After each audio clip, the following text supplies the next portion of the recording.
Hello friends, welcome to Jisnoor academy. आज हम start कर रहे हैं क्लास 9th का साइंस का चैप्टर 8 मोशन।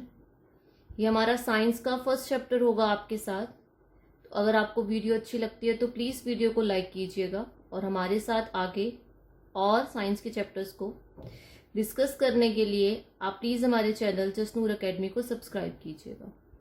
तो चलिए स्टार्ट करते हैं। आज हम क्लास 9 साइंस चैप्टर 8 मोशन के बिल्कुल स्टार्टिंग में मैंने आपको यहाँ इंट्रोडक्शन दिया है। व्हाट इज मोशन, मोशन है क्या, पहले हम ये डिस्कस करेंगे।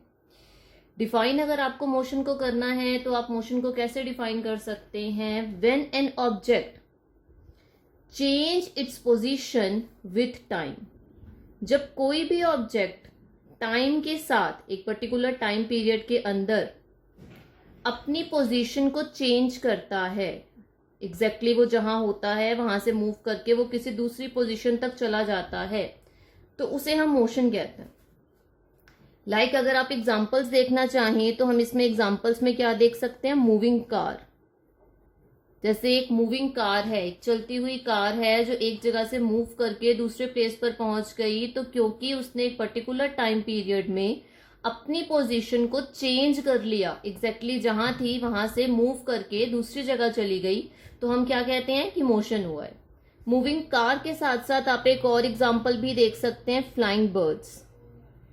फ्लाइंग बर्ड्स मीन्स जब बर्ड्स फ्लाई करते हैं, फ्लाई करते हुए एक प्लेस से दूसरे प्लेस पे जा रहे हैं और एक पर्टिकुलर टाइम पीरियड भी लग रहा है उस चीज के लिए, तो हम क्या कहते हैं कि मोशन हो रहा है। सेकेंड पॉइंट में मैंने आपको क्या बताया है? बट देयर आर सिचुएशंस, लेकिन कुछ सिचुएशंस ऐसी भी होती हैं when motion is inferred by, इसको रेफर्ड भी लिख सकते हैं, when motion is referred by indirect evidence. कुछ सिचुएशंस ऐसी भी आ जाती हैं जहां पर मोशन को डिफाइन करने के लिए आपके पास डायरेक्ट एविडेंस नहीं होते। अब ये डायरेक्ट एविडेंस वर्ड कहाँ यूज हुआ या क्यों यूज हुआ? जब हमने मूविंग कार की बात की, जब हमने बात की मूविंग कार की, तो मूविंग कार में कार जोन सी थी, अगर वो यहाँ खड़ी थी तो आफ्टर सम टाइम वो इस प्लेस पर आ गई, राइट? हमें दिखाई दे रहा है कि कार की जो एग्जैक्ट पोजीशन थी वो अब चेंज हो गई है, न्यू पोजीशन में जाके कार खड़ी हो गई है। लेकिन कई बार ऐसा होता है कि हमारे पास डायरेक्ट एविडेंस नहीं होते हैं कि मोशन हो रहा है। लाइक मोशन ऑफ एयर, जैसे हवा चलती है तो हवा को हम देख नहीं सकते हैं, एयर को हम देख नहीं सकते हैं, विजिबल नहीं है वो। तो मोशन ऑफ एयर कैसे पता चलेगा कि एयर जो है, हवा जो है वो चल रही है? कैसे पता चलता है? Bye the movement of dust and leaves. कहता है जब आप मिट्टी उड़ते हुए देखते हो, जब आप लीव्स को हिलते हुए देखते हो, then you come to know कि मोशन ऑफ एयर हो रहा है। तो मोशन ऑफ एयर के लिए आपको डायरेक्ट एविडेंस नहीं मिलते हैं। आपको कौन से एविडेंस मिलते हैं? Indirect evidence. इनडायरेक्ट एविडेंस को देखकर ही आप ये बता सकते हो कि मोशन ऑफ एयर हो रहा है या नहीं हो रहा है। थर्ड पॉइंट डिस्कस करते हैं। An object may appear to be moving for some person या for one person and stationary for some others. कहता है कि अब कुछ ऑब्जेक्ट्स ऐसा हो सकता है कि कुछ लोगों को कुछ ऑब्जेक्ट्स जो उनसे हैं वो मूव करते हुए दिखाई दे, लेकिन बाकियों को वही ऑब्जेक्ट्स जो उनसे हैं वो स्टेशनरी दिखाई दे, मतलब अपनी प्लेस पर एग्जैक्टली खड़े हुए दिखाई दे, मूव ना कर रहे हो वो। लाइक हम देखते हैं कि कुछ ट्रीज हैं, यहाँ पर मैंने कुछ ट्रीज ड्रॉ कर दिया आपको। अब ये ट्रीज जो उनसे हैं ये स्टेशनरी ऑब्जेक्ट्स हैं, एक जगह पर अपनी एग्जैक्ट पोजीशन पर खड़े रहते हैं। लेकिन अगर इन ट्रीज के सामने से कोई ट्रेन मूव करती हुई जा रही है, कोई ट्रेन जा रही है, तो जो ट्रेन के पैसेंजर्स हैं, ट्रेन में जो पैसेंजर्स बैठे हैं, उनको तो ये ट्री जो उनसे हैं ये मूव ही लगेंगे, पीछे की डायरेक्शन की तरफ को, बैकवर्ड डायरेक्शन की तरफ को ये मूव करते हुए जा रहे होंगे। लेकिन वहीं अगर कोई पर्सन यहीं साइड पर खड़ा है तो उसे जब वो ट्रीज को देखेगा तो स्टेशनरी लगेंगे, वो एग्जैक्ट अपनी पोजीशन पर खड़े हुए ही दिखाई देंगे। वहीं ट्रेन में जो पैसेंजर्स बैठे हैं उन्हें ये ट्रीज जोन से हैं ये बैकवर्ड डायरेक्शन में मूव करते हुए दिखाई देंगे। तो थर्ड पॉइंट में हमने क्या डिस्कस किया? An object may appears to be moving for one person, कोई ऑब्जेक्ट किसी एक पर्सन के लिए तो मूविंग हो सकता है and stationary for some others, लेकिन किसी दूसरे के लिए वही ऑब्जेक्ट जो सा है वो स्टेशनरी भी हो सकता है। लाइक मैंने आपको एग्जांपल दे दिया मूविंग ट्रेन और ट्रीज का। अब हम डिस्क्राइब करते हैं कि मोशन है क्या। हमने इंट्रोड्यूस कर लिया कि मोशन क्या है, व्हाट इज मोशन। अब अगर आपको डिस्क्राइब करने के लिए आ जाए, एग्जैक्ट डेफिनेशन पूछ ले वो मोशन की कि मोशन है क्या, what do you mean by motion? To describe the location of any object and place. कहते हैं किसी भी ऑब्जेक्ट की या प्लेस की अगर आप लोकेशन को डिस्क्राइब करना चाहते हो या बताना चाहते हो कि कोई ऑब्जेक्ट कहाँ पड़ा है, कोई प्लेस की एग्जैक्ट लोकेशन क्या है, तो we need a reference point. तो हमें क्या चाहिए होता है? हमें चाहिए होता है एक रेफरेंस पॉइंट। अब ये रेफरेंस पॉइंट वर्ड क्यों यूज किया गया, ये रेफरेंस पॉइंट क्या है, अब हम ये डिस्कस करेंगे। यहाँ पर मैंने आपके लिए एक पिक्चर ड्रॉ की है, ये हाउस है, कंसीडर कर लीजिए ये आपका ही हाउस है, और ये स्कूल है, राइट। हाउस से अगर मुझे स्कूल की जो डिस्टेंस है वो फाइंड आउट करना है कि कितना डिस्टेंस है हाउस से स्कूल का, तो कैसे फाइंड आउट हो सकता है हाउस से स्कूल का डिस्टेंस? मैं हाउस को as a reference point use करूंगी। ये है मेरा रेफरेंस पॉइंट। इस रेफरेंस पॉइंट से चलते हुए मैं ये चेक करूंगी कि मेरा जो स्कूल है या जो स्कूल है उसका कितना डिस्टेंस है, उसकी एग्जैक्ट लोकेशन क्या है। तो जब भी आप किसी भी ऑब्जेक्ट या प्लेस की लोकेशन को डिस्क्राइब करना चाहते हो, to describe the location of any object and place, किसी भी ऑब्जेक्ट की किसी भी प्लेस की अगर लोकेशन को डिस्क्राइब करना है तो we need a reference point. तो हमें क्या चाहिए? हमें एक रेफरेंस पॉइंट चाहिए, जिस रेफरेंस पॉइंट से चलते हुए हम उस स्कूल की या उस पर्टिकुलर ऑब्जेक्ट की, उस पर्टिकुलर प्लेस की लोकेशन को डिस्क्राइब कर सकते हैं। जैसे मैंने आपको यहाँ लिख भी दिया है, here house use as a reference point. यहाँ हाउस को आप as a reference point use करेंगे to specified the position of school. School की पोजीशन को अगर आप स्पेसिफाइड करना चाहते हो तो आपको हाउस को as a reference point use करना पड़ेगा। तो इस पेज पर हमने क्या डिस्कस किया? अभी तक हम क्या डिस्कस कर चुके हैं? हम डिस्कस कर चुके हैं व्हाट इज मोशन, जिसमें हमने सबसे पहले ये डिस्कस किया कि जब कोई ऑब्जेक्ट अपनी पोजीशन को एक पर्टिकुलर टाइम पीरियड में चेंज करता है तो हम कहते हैं कि मोशन हुआ है। एग्जाम्पल्स में हमने देखा मूविंग कार और फ्लाइंग बर्ड्स। फिर सेकेंड पॉइंट पे हमने डिस्कस किया कि कई बार मोशन के आपको डायरेक्ट एविडेंस नहीं मिलते हैं, आपको इनडायरेक्ट एविडेंस से पता चलता है कि मोशन हो रहा है, like motion of air by the movement of dust and leaves.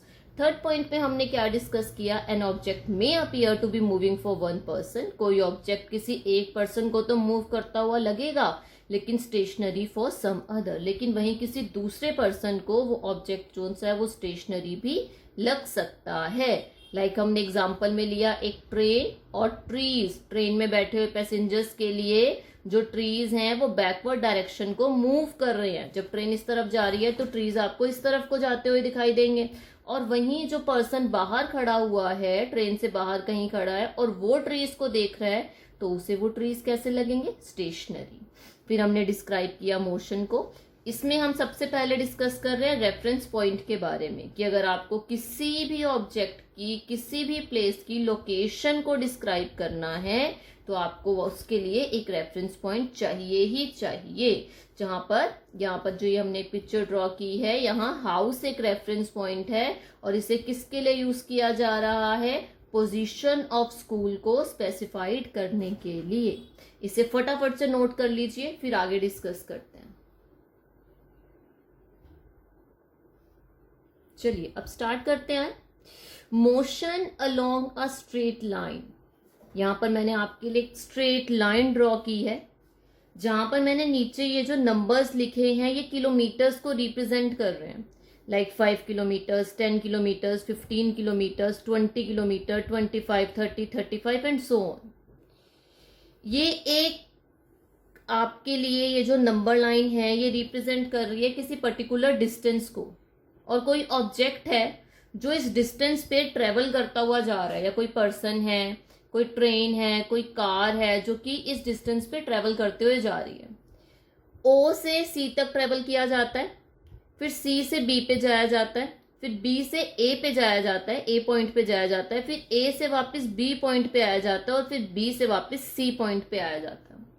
दोबारा से बताती हूँ, पहले ओ पॉइंट से आप गए सी पॉइंट तक, सी पॉइंट से बी पॉइंट तक, बी पॉइंट से ए पॉइंट तक, ए से वापस बी पे आए, बी से वापस सी पे आए। अब सी पर आप स्टेशनरी हो, यहां खड़े हुए हो, ठीक है।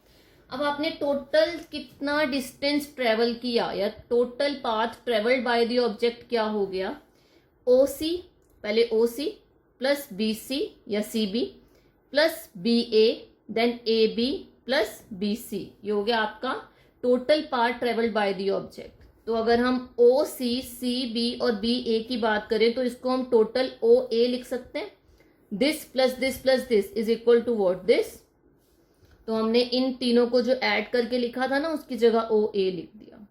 उसके बाद ऐड किसे करना है इसमें, ए से लेकर बी, बी से लेकर सी तक के डिस्टेंस को। तो इसे हम डायरेक्ट क्या लिख सकते हैं, ए सी।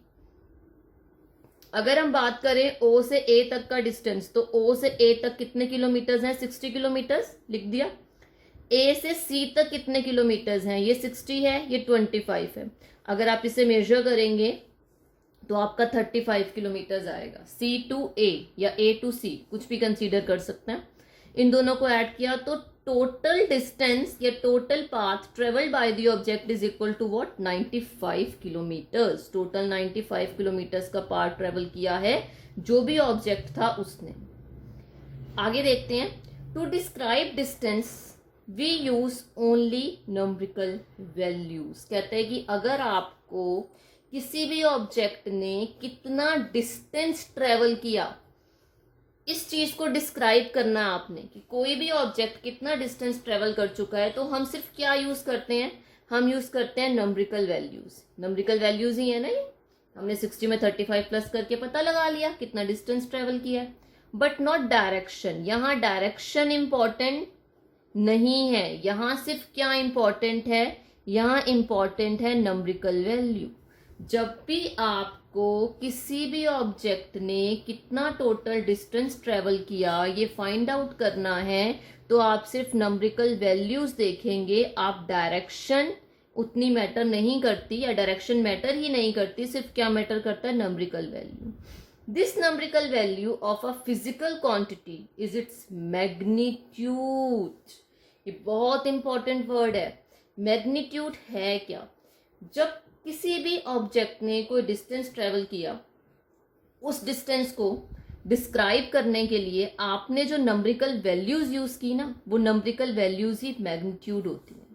Numerical value of the physical quantity is its magnitude. जैसे यहाँ ये 95 किलोमीटर जो टोटल पाथ ट्रेवल किया गया है किसी ऑब्जेक्ट्स के थ्रू, ये उसका क्या है, मैग्नीट्यूड। अब यहाँ पर एक नया वर्ड आपके लिए आया, क्या वर्ड है वो, फिजिकल क्वांटिटी। हो सकता है आपने इस बारे में पहले पढ़ रखा हो, कुछ स्टूडेंट्स को इसकी नॉलेज नहीं भी होगी कि फिजिकल क्वांटिटी होता क्या है। फिजिकल क्वांटिटीज बेसिकली दो टाइप्स की होती हैं, two types of physical quantity होती हैं। पहली फिजिकल क्वांटिटी में मैंने आपको बता दिया स्केलर क्वांटिटी होती है। यहाँ मैंने मेंशन कर रखा है कि दो टाइप की फिजिकल क्वांटिटी में, एक है स्केलर क्वांटिटी, एक है वेक्टर क्वांटिटी। स्केलर क्वांटिटी में सिर्फ मैग्नीट्यूड को ही डिस्क्राइब किया जाता है। अगर सिर्फ मैग्नीट्यूड को ही डिस्क्राइब किया जा रहा है तो मतलब स्केलर क्वांटिटी के लिए क्या चीज इंपॉर्टेंस रखती होगी, सिर्फ डिस्टेंस। किसी ऑब्जेक्ट ने कितना डिस्टेंस ट्रेवल किया, अगर आपको सिर्फ यही बताना है कि कितना डिस्टेंस ट्रेवल किया गया है किसी ऑब्जेक्ट के थ्रू, तो आप उसकी स्केलर क्वांटिटी को बता देंगे।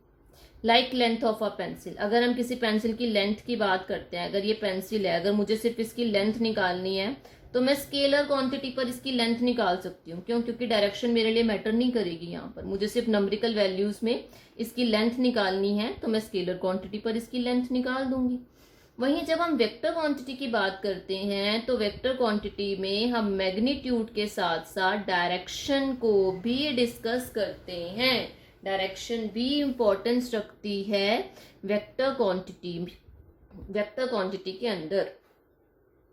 एक एग्जांपल देखते हैं, जैसे यहाँ पर ये कोई भी ऑब्जेक्ट था जो ट्रेवल कर रहा था एक पाथ पर, पहले यहां से यहां गया, सी से बी पे गया, बी से ए पे गया, ए से बी पे गया, बी से सी पे गया। जब हमें इसका टोटल डिस्टेंस निकालना था तो हमने सारे के सारे ये जितने भी किलोमीटर्स थे इन सबको ऐड कर नंबरिकल वैल्यू में इसका टोटल डिस्टेंस निकाल दिया। और उस टोटल डिस्टेंस के लिए हमने क्या वर्ड यूज किया है? Magnitude, right. अब वेक्टर क्वांटिटी जब आप आगे डिस्कस करेंगे कि डिस्प्लेसमेंट क्या होती है, डिस्टेंस क्या होता है, उन सब के लिए आपको ये स्केलर क्वांटिटी और वेक्टर क्वांटिटी इनका पता होना चाहिए कि वेक्टर क्वांटिटी में एग्जैक्टली क्या क्या आता है। जब कोई ऑब्जेक्ट कोई डिस्टेंस ट्रेवल कर रहा है और उस डिस्टेंस के टाइम पर उसकी डायरेक्शन भी इंपॉर्टेंस रख रही है, खाली उसका डिस्टेंस ही नहीं डायरेक्शन भी देखी जा रही है, तो उसको मेजर कैसे किया जाएगा? वेक्टर क्वांटिटी में।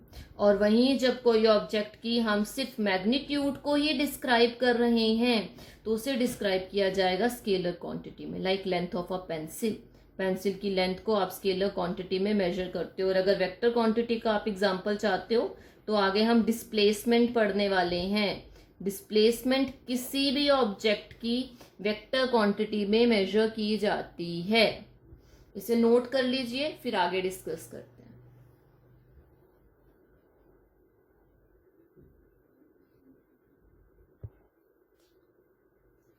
अब स्केलर क्वांटिटी और वेक्टर क्वांटिटी को ना थोड़ा और अच्छे से डिस्क्राइब कर लेते हैं, ताकि ये जितना भी इससे रिलेटेड आपके माइंड में कंफ्यूजन है या जो कंसेप्ट को रिलेटेड आपको थोड़ी प्रॉब्लम आ रही है समझने में कि स्केलर क्वांटिटी और वेक्टर क्वांटिटी में एग्जैक्टली डिफरेंस होता क्या है, वो चीज़ क्लियर हो जाए।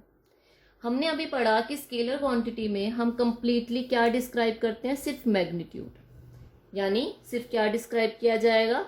डिस्टेंस। जितना डिस्टेंस ट्रेवल किया किसी भी ऑब्जेक्ट ने वो स्केलर क्वांटिटी में मेजर हो जाएगा। किसी भी ऑब्जेक्ट की लेंथ जोन सी है, लेंथ ऑफ एनी ऑब्जेक्ट, वो भी आप स्केलर क्वांटिटी में मेजर करते हो। लाइक हमने पेंसिल का एग्जांपल लिया था, length of a pencil scalar quantity में मेजर की जाती है। अब वेक्टर क्वांटिटी देखते हैं, which can be describe by magnitude and direction both. Vector quantity को मैग्नीट्यूड और डायरेक्शन दोनों के साथ डिस्क्राइब किया जा सकता है।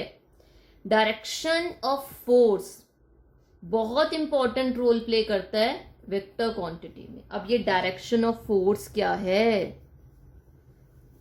हमने डायरेक्शन की बात की, अब डायरेक्शन ऑफ फोर्स वर्ड आया। अब ये डायरेक्शन ऑफ फोर्स क्या है?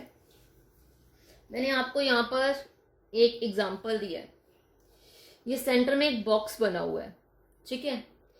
इस बॉक्स को यहां से फोर्स लगाया जा रहा है बॉक्स को पुश करने के लिए। फोर्स कौन सा है? वो न्यूटन में मेजर होता है।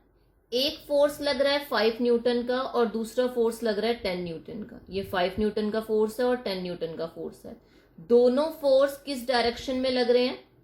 एक ही डायरेक्शन में लग रहे हैं, राइट। ये भी इसी तरफ जा रहा है, ये फोर्स भी इसी तरफ जा रहा है। मतलब दो ऑब्जेक्ट्स हैं जो फोर्स कर रहे हैं इस बॉक्स के ऊपर और इसको इस डायरेक्शन की तरफ को ये पुल कर रहे हैं, ठीक है। अब पुश कर रहे हैं, सॉरी। अब क्या होगा जब ये दोनों ऑब्जेक्ट्स इस बॉक्स को इस डायरेक्शन की तरफ को धक्का दे रहे हैं, तो ये भी 5 न्यूटन की फोर्स है और ये 10 न्यूटन की फोर्स है। तो एग्जैक्ट फोर्स लग क्या रही है बॉक्स के ऊपर? जो टोटल फोर्स बॉक्स के ऊपर लग रही है वो कितनी हो जाएगी? 5 + 10 = 15 न्यूटन। यानी डायरेक्शन ऑफ फोर्स इंपॉर्टेंस रखता है वेक्टर क्वांटिटी के लिए। सेकंड देखिए, इसका सेकंड फिगर में मैंने आपको क्या बताया है? ये सेंटर में एक बॉक्स है, राइट। इस तरफ से 5 न्यूटन की फोर्स लगाई जा रही है और इस तरफ से 10 न्यूटन की फोर्स लगाई जा रही है। ये फोर्स और ये फोर्स अपोजिट डायरेक्शन में है, जबकि ये दोनों फोर्स सेम डायरेक्शन में लग रही थी। तो क्योंकि ये अपोजिट डायरेक्शन की फोर्स है तो ये 10 न्यूटन में से 5 न्यूटन माइनस हो जाएगा और नेट फोर्स क्या आएगी या एग्जैक्ट फोर्स क्या आएगी? Only 5 Newton. 10 - 5 हो गया ना, तो नेट फोर्स कितनी हो गई? 5 न्यूटन। ऐसे ही एक एग्जाम्पल मैंने आपको और दिया है। जब आप किसी गेट को ओपन करने लगते हैं, अगर गेट जिस डायरेक्शन में ओपन होना है आप उस डायरेक्शन में फोर्स नहीं लगा रहे हो, तो कोई बेनिफिट नहीं है, गेट तो ओपन होगा ही नहीं।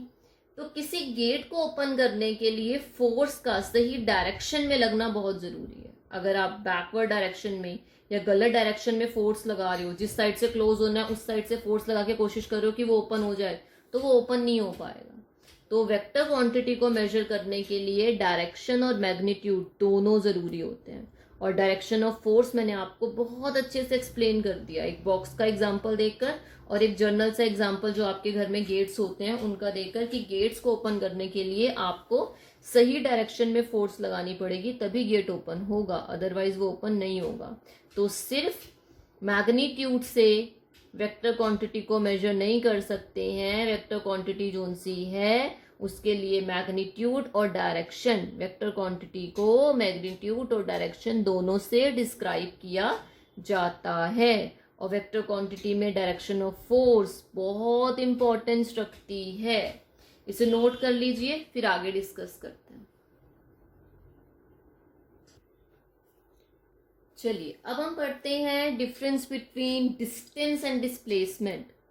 डिस्टेंस और डिस्प्लेसमेंट में क्या फर्क होता है, अब हम ये डिस्कस करेंगे। डिस्टेंस क्या है? Total actual path covered by anybody. कोई भी ऑब्जेक्ट हो, उसने टोटल कितना पाथ, कितना डिस्टेंस कवर किया है, कितना रास्ता ट्रेवल किया है, उसे हम डिस्टेंस कहते हैं।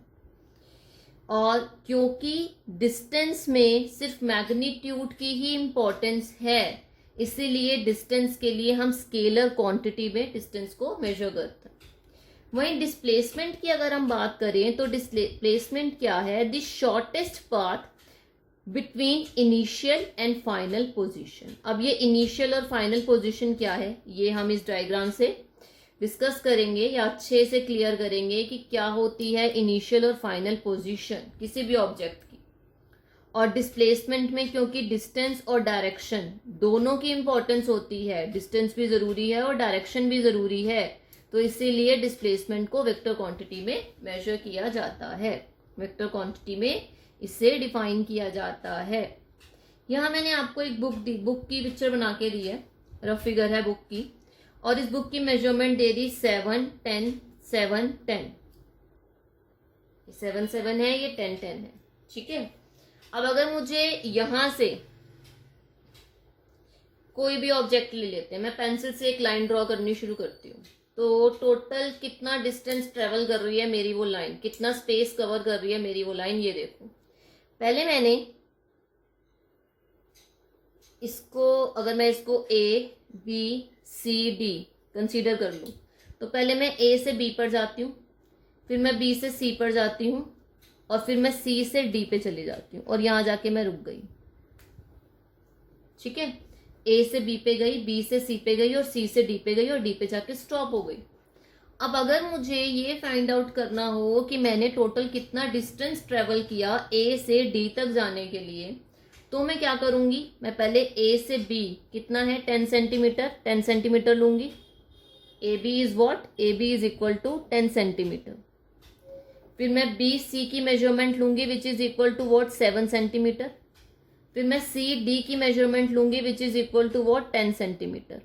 तो अगर मुझे टोटल डिस्टेंस निकालना है अपना, तो मेरा टोटल डिस्टेंस कितना हो जाएगा? मेरा टोटल डिस्टेंस हो जाएगा 10 + 10 20, 20 + 7 27 सेंटीमीटर, राइट। अब डिस्प्लेसमेंट की बात करते हैं। इनिशियल पोजीशन वो पोजीशन होती है जहां से कोई ऑब्जेक्ट चलना शुरू करता है, ट्रेवल करना शुरू करता है, और फाइनल पोजीशन वो पोजीशन होती है जहां जाके वो स्टॉप करता है। तो यहाँ पर अगर हम इनिशियल पोजीशन की बात करें तो इनिशियल पोजीशन हमारी A पॉइंट है, पॉइंट A है, और फाइनल पोजीशन क्या है इस पिक्चर में? हमारी पॉइंट D, राइट।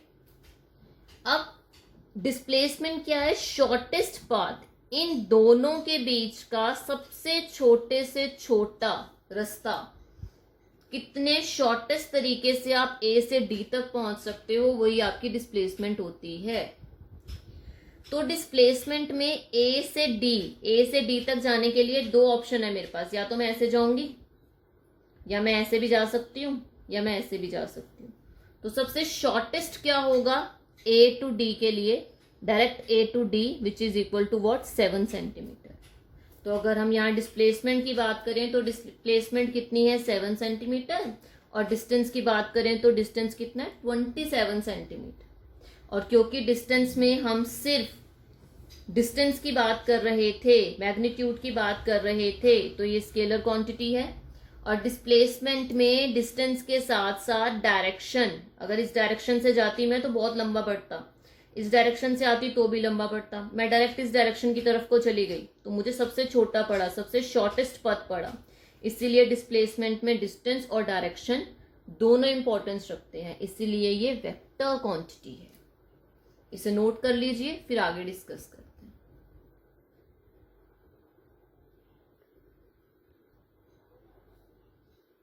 चलिए अब हम पढ़ेंगे यूनिफॉर्म मोशन और नॉन यूनिफॉर्म मोशन के बारे में।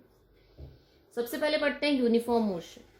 When an object covers equal distance in equal interval of time. तीन चीजें आई अगर हम डिफाइन करना चाहें यूनिफॉर्म मोशन को। हम यहाँ किसी ऐसे ऑब्जेक्ट की बात कर रहे हैं जो इक्वल डिस्टेंस ट्रेवल करता है इक्वल इंटरवल ऑफ टाइम में। एक हम ऑब्जेक्ट ले रहे हैं, एक हम इक्वल, वो ऑब्जेक्ट जोन सा है वो इक्वल डिस्टेंस ट्रेवल कर रहा है, और इक्वल डिस्टेंस ट्रेवल करने के लिए वो इक्वल इंटरवल ऑफ टाइम ले रहा है। अब ये इक्वल डिस्टेंस और equal interval of time, in words का क्या मतलब है? अगर मैं यहां से यहां तक एक लाइन ड्रॉ कर दूं, ठीक है, ये ए पॉइंट है, ये बी पॉइंट है, राइट। ए से पहले मैं 5 किलोमीटर चलती हूं और मुझे 1 आवर लगता है। फिर दोबारा मैं आगे जाती हूँ 5 किलोमीटर, फिर मुझे दोबारा 1 आवर लग जाता है। फिर मैं दोबारा आगे चलती हूँ 5 किलोमीटर और फिर मुझे दोबारा 1 आवर लग जाता है। और जब मैं बी पर पहुंचती हूँ तो फिर मैं 5 किलोमीटर का डिस्टेंस ट्रेवल कर कर आती हूँ, फिर मुझे 1 आवर ही लगता है। तो मैंने इक्वल डिस्टेंस ट्रेवल किया है इक्वल इंटरवल ऑफ टाइम्स के बीच में। मेरा टाइम भी सेम चल रहा है और डिस्टेंस भी सेम चल रहा है। तो ऐसे मोशन को जब कोई ऑब्जेक्ट इक्वल डिस्टेंस ट्रेवल करता है इक्वल इंटरवल ऑफ टाइम को, तो इक्वल इंटरवल ऑफ टाइम में, तो उसे यूनिफॉर्म मोशन कहा जाता है। आपका टाइम भी सेम है, आपका डिस्टेंस भी सेम है, इक्वल डिस्टेंस चल रहा है, इक्वल इंटरवल ऑफ टाइम चल रहा है, तो ये कैसा मोशन हो गया ऑब्जेक्ट का? ये ऑब्जेक्ट का यूनिफॉर्म मोशन हो गया। बहुत ही अच्छा एग्जांपल है इसका, रेवोल्यूशन ऑफ अर्थ। अर्थ का जो रेवोल्यूशन होता है उसका टाइम भी डिसाइडेड है, उसने कितना डिस्टेंस ट्रेवल करना है ये भी डिसाइडेड है। तो रेवोल्यूशन ऑफ अर्थ कैसा मोशन है? Uniform motion. किसी भी ऑब्जेक्ट की जो स्पीड होगी, speed of the object constant, जो भी ऑब्जेक्ट यूनिफॉर्म मोशन से कहीं जा रहा है या उसका मोशन हो रहा है, यूनिफॉर्म मोशन हो रहा है, उसकी स्पीड कांस्टेंट स्पीड होगी, क्योंकि डिस्टेंस और टाइम इक्वल इंटरवल के हिसाब से चल रहा है। ना डिस्टेंस चेंज हो रहा है ना टाइम चेंज हो रहा है, तो स्पीड जोन सी है वो कैसी होगी? कांस्टेंट। स्पीड कांस्टेंट है तभी तो वो उतनी स्पीड में उतना ट्रेवल कर पा रहा है एक पर्टिकुलर टाइम पीरियड में। अगर वो स्पीड बढ़ा देगा, अगर वो अपनी स्पीड बढ़ा देगा तो टाइम कम लगेगा, और अगर स्पीड कम कर देगा, कम स्पीड से चलना शुरू कर देगा, तो उसको टाइम उतना ही ज्यादा लगेगा। तो यूनिफॉर्म मोशन कैसे होगा? इक्वल इंटरवल ऑफ टाइम तो नहीं रहा। स्पीड का फॉर्मूला लिखा है डिस्टेंस अपॉन टाइम, क्योंकि स्पीड जोन सी है वो डिस्टेंस अपॉन टाइम से मेजर होती है। तो जब भी कोई ऑब्जेक्ट यूनिफॉर्म मोशन में चल रहा होगा तो स्पीड उसकी क्या होगी? कांस्टेंट। तभी मोशन जोन सा है वो यूनिफॉर्म हो सकता है। सेकंड देखते हैं नॉन यूनिफॉर्म मोशन।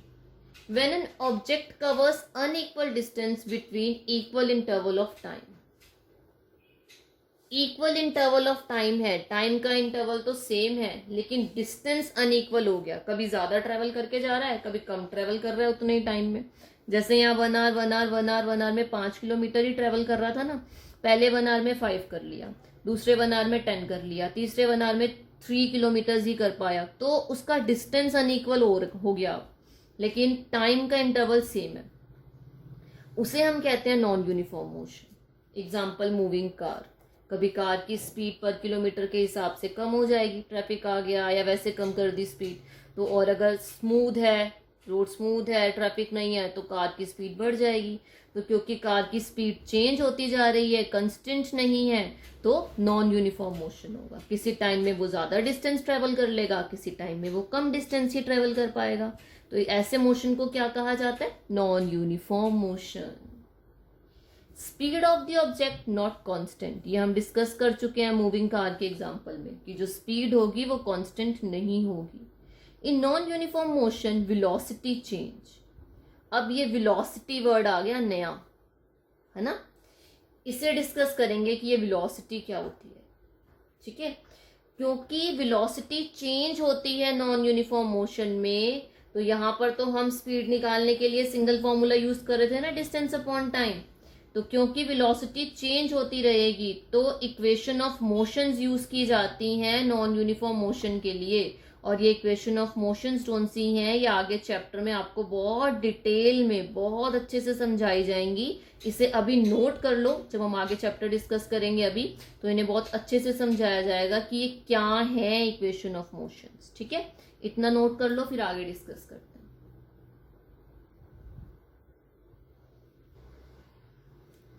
चलिए अब डिस्कस करते हैं स्पीड के बारे में। स्पीड को हम पहले भी डिस्कस कर चुके हैं, जब चैप्टर स्टार्ट हुआ था वहीं पर ही।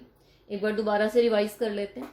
To specify the speed of an object, किसी भी ऑब्जेक्ट की स्पीड को अगर आपको स्पेसिफाई करना है तो वो we require only its magnitude which means distance. हमने डिस्कस कर लिया है मैग्नीट्यूड क्या होता है, स्पीड क्या होता है, ये हम रिवाइज कर रहे हैं एक बार दोबारा से। एसआई यूनिट देख लीजिए स्पीड की। स्पीड की एसआई यूनिट होती है मीटर पर सेकेंड। इसे इस फॉर्म में भी लिखा जा सकता है और इसे मीटर पर सेकेंड इस फॉर्म में भी लिखा जा सकता है। स्पीड का फॉर्मूला है स्पीड डिस्टेंस अपॉन टाइम। और अगर आपको एवरेज स्पीड निकालनी है, एवरेज स्पीड बहुत इंपॉर्टेंट सेक्शन है इस चैप्टर का, आपको पता होना चाहिए कि एवरेज स्पीड कैसे निकलती है। अब एवरेज स्पीड है क्या? कोई ऑब्जेक्ट है जो ए पॉइंट से बी पॉइंट तक ट्रेवल करता हुआ जा रहा है, राइट। पहले 1 आवर में वो 5 किलोमीटर ट्रेवल किया, ये डिस्टेंस है और ये टाइम है, ठीक है। अगले 1 आवर में वो 6 किलोमीटर ट्रेवल किया। नेक्स्ट 1 आवर में वो 4 किलोमीटर ही ट्रेवल कर पाया और नेक्स्ट 1 आवर में वो 6 किलोमीटर फिर ट्रेवल कर गया, ठीक है। अब आपको इसकी एवरेज स्पीड निकालनी है, किस स्पीड से वो गया ए टू बी। ये लास्ट भी लिख देते हैं, लास्ट बी पॉइंट तक 1 आवर में उसने 7 किलोमीटर ट्रेवल कर लिया। अगर इसकी एवरेज स्पीड निकालनी है तो क्या फॉर्मूला है? Total distance travel upon total time taken. Total distance travel 5 + 6 + 4 + 6 + 7। अगर टोटल डिस्टेंस निकाल, टाइम हमने यहाँ 1 hour 1 hour 1 hour 1 hour 1 hour 5 times लिया है। ऊपर हमने डिस्टेंस लिया था 5 kilometre, 6 kilometre, 4 kilometre, 6 kilometre, 7 kilometre. तो जब हम एवरेज स्पीड निकाल रहे हैं तो एवरेज स्पीड के लिए total distance travel upon total time taken. यहाँ हमने जितना भी हमारा टोटल डिस्टेंस था 5 + 6 + 4 + 6 + 7 किया और उसको डिवाइड किससे कर रहे हैं? टोटल टाइम टेकन से, which is 1 hour 1 hour 1 hour 1 hour 1 hour. जब हमने आवर्स को प्लस किया तो 5 आया और जब हमने डिस्टेंस को प्लस किया टोटल डिस्टेंस निकालने के लिए तो 6 + 4 10, 10 + 6 16, 16 + 7 + 5 = 28। तो हमारी एवरेज स्पीड कितनी आ गई? 28/5 मीटर पर सेकेंड। इसे आप 28/5 मीटर पर सेकेंड लिखेंगे क्योंकि स्पीड की ऐसा यूनिट मीटर पर सेकेंड होती है। इसे नोट कर लीजिए, फिर आगे डिस्कस करते हैं।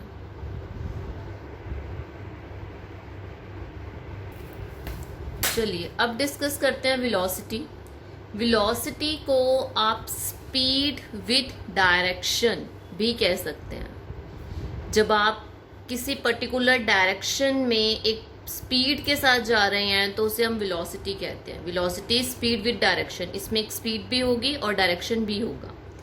वेलोसिटी को अगर आपको डिफाइन करना है तो आप इसे कैसे डिफाइन कर सकते हैं? The quantity that specifies speed and direction एक ऐसी क्वांटिटी है वेलोसिटी जिसमें हम स्पीड और डायरेक्शन दोनों एस्पेक्ट्स को स्पेसिफाई करते हैं।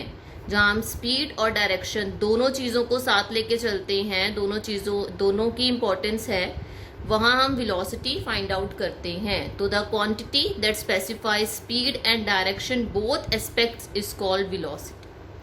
अब वेलोसिटी के सेकंड पॉइंट में हम क्या डिस्कस करेंगे, it change by changing the object speed. अब वेलोसिटी कब चेंज हो जाती है, अगर कोई ऑब्जेक्ट जोन सा है वो मोशन में है, मूव कर रहा है किसी पर्टिकुलर डायरेक्शन की तरफ को, तो अगर डायरेक्शन ऑफ मोशन को चेंज कर दिया जाए या स्पीड ऑफ द ऑब्जेक्ट को चेंज कर दिया जाए, जब किसी भी ऑब्जेक्ट की स्पीड को या किसी भी ऑब्जेक्ट के डायरेक्शन ऑफ मोशन को चेंज कर दिया जाता है तो उसी के साथ ही वेलोसिटी चेंज हो जाती है।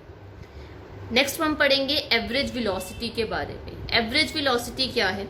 When an object is moving along a straight line at a variable speed. जैसे यहाँ पर ए से बी तक एक लाइन ड्रॉ की गई है, जब कोई ऑब्जेक्ट ए से बी तक जा रहा है एक स्ट्रेट लाइन पर और उसकी जो स्पीड है वेरिएबल स्पीड है, तो उसे कैलकुलेट करने के लिए हम एवरेज स्पीड से ही उसे कैलकुलेट करते हैं। उसकी एवरेज स्पीड को जब कैलकुलेट करते हैं तो उसे एवरेज वेलोसिटी कह दिया जाता है। अब वेलोसिटी जोन सी है एवरेज वेलोसिटी, इसे सॉल्व करने के, इसे फाइंड आउट करने के दो तरीके हैं। पहले आपको ये चेक करना पड़ेगा कि जो मोशन हो रहा है वो यूनिफॉर्म मोशन है या नॉन यूनिफॉर्म मोशन है। अगर तो जो मोशन ऑक्योर हो रहा है वो यूनिफॉर्म मोशन है, इक्वल इंटरवल ऑफ टाइम में इक्वल डिस्टेंस ट्रेवल किया जाता है, तो यूनिफॉर्म मोशन होता है। तो अगर यूनिफॉर्म मोशन हो रहा है तो एवरेज वेलोसिटी निकालने के लिए आप डायरेक्ट आइडेंटिटी लगाएंगे एवरेज वेलोसिटी की। अगर यूनिफॉर्म मोशन है तो एवरेज वेलोसिटी कैसे निकलती है, displacement upon time. Displacement upon time करके हम एवरेज वेलोसिटी निकाल लेंगे अगर यूनिफॉर्म मोशन हो रहा है तो।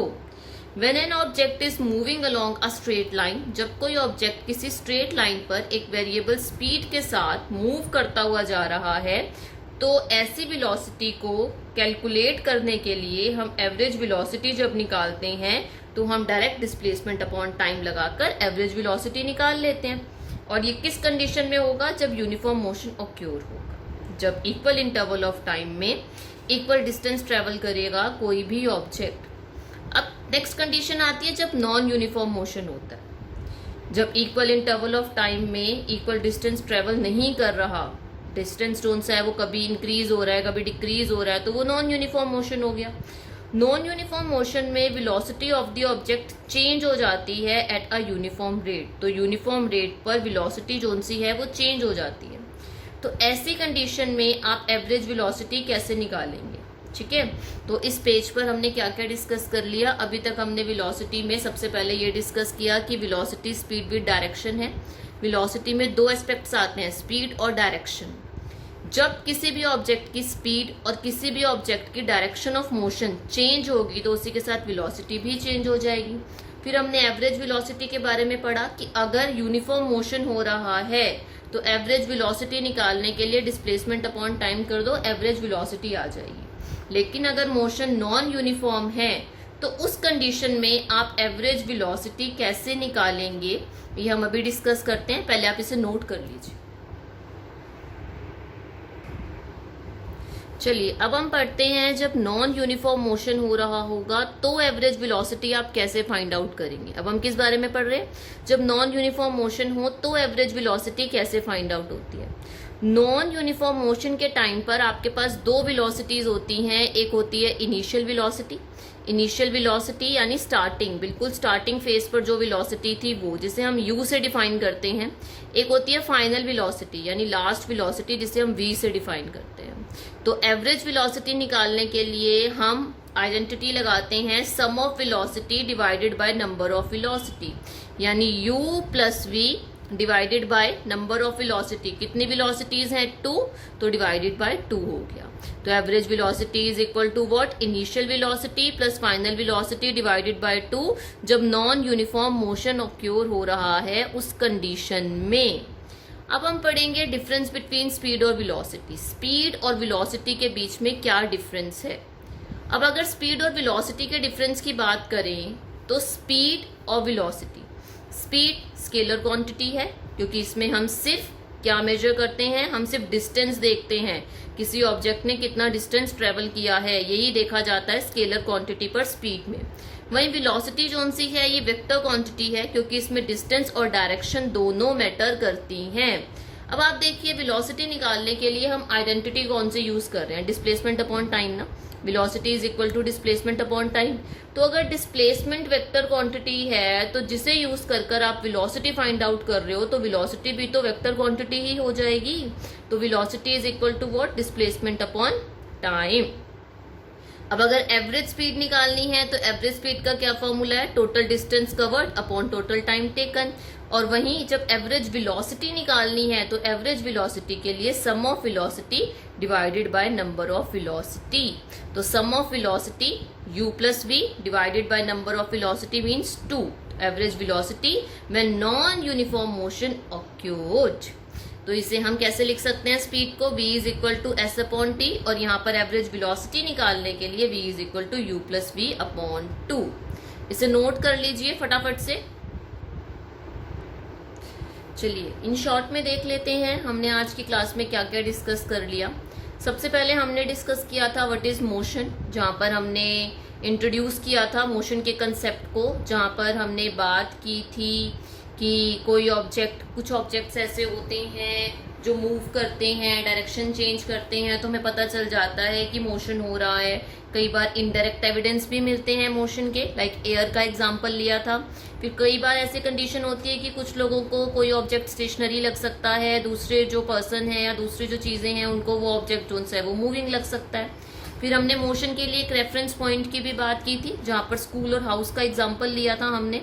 उसके बाद हमने पढ़ा स्केलर क्वांटिटी और वेक्टर क्वांटिटी के बारे में कि क्या स्केलर क्वांटिटी होती है, क्या वेक्टर क्वांटिटी होती है, कौन कौन सी डायमेंशंस हैं जिन्हें स्केलर क्वांटिटी से मेजर किया जाता है। लाइक डिस्टेंस आप स्केलर क्वांटिटी पे मेजर करते हैं, स्पीड आप स्केलर क्वांटिटी पे मेजर करते हैं, वही वेलोसिटी हो गई, डिस्प्लेसमेंट हो गया जिसे आप वेक्टर क्वांटिटी में मेजर करते हैं। फिर हमने पढ़ा डिफरेंस बिटवीन डिस्टेंस और डिस्प्लेसमेंट, डिस्टेंस में और डिस्प्लेसमेंट में क्या फर्क है, डिस्टेंस क्या होता है, डिस्प्लेसमेंट क्या होती है।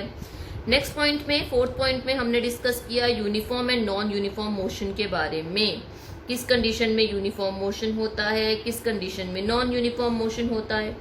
फिफ्थ पॉइंट में हमने डिस्कस किया स्पीड के बारे में। स्पीड का हमने यहाँ पर speed is equal to distance upon time, ये भी हमने जो हम यूज करेंगे न्यूमेरिकल्स को सॉल्व करने के लिए। एवरेज स्पीड कैसे निकलती है ये भी हम डिस्कस कर चुके हैं। Total distance covered upon total time taken, काफी अच्छे से डिटेल में आपके साथ हमने डिस्कस कर लिया ये। नेक्स्ट है वेलोसिटी, वेलोसिटी को भी हमने डिस्कस कर लिया। और एवरेज वेलोसिटी कैसे फाइंड आउट होती है, average velocity is equal to initial velocity plus final velocity divided by 2, क्योंकि नंबर ऑफ वेलोसिटी है अपॉन में, तो यहाँ पर नंबर ऑफ वेलोसिटी 2 थी तो हमने डिवाइडेड बाय 2 कर दिया। इसी के साथ हमारा आज का ये फर्स्ट पार्ट जो सा है मोशन चैप्टर का वो कंप्लीट होता है। इसके बाद हम नेक्स्ट पार्ट में एसिलरेशन से स्टार्ट करेंगे, और एसिलरेशन के बाद हम डिफरेंट टाइप्स ऑफ ग्राफ्स जो रिप्रेजेंट किए जाते हैं उनकी स्टडी करेंगे, और उसके बाद हम इक्वेशंस की स्टडी करेंगे, डेरिवेशन पढ़ेंगे इक्वेशंस की। तो पहले आप इस वीडियो को काफ़ी अच्छे से समझ लेना, उसके बाद पार्ट 2 पर जाना, पार्ट 2 को देखना। और अगर ये वीडियो अच्छी लगी है तो प्लीज़ वीडियो को लाइक कीजिए, शेयर कीजिए अपने फ्रेंड्स के साथ, और हमारे चैनल जसनूर एकेडमी को सब्सक्राइब कीजिए। Thank you.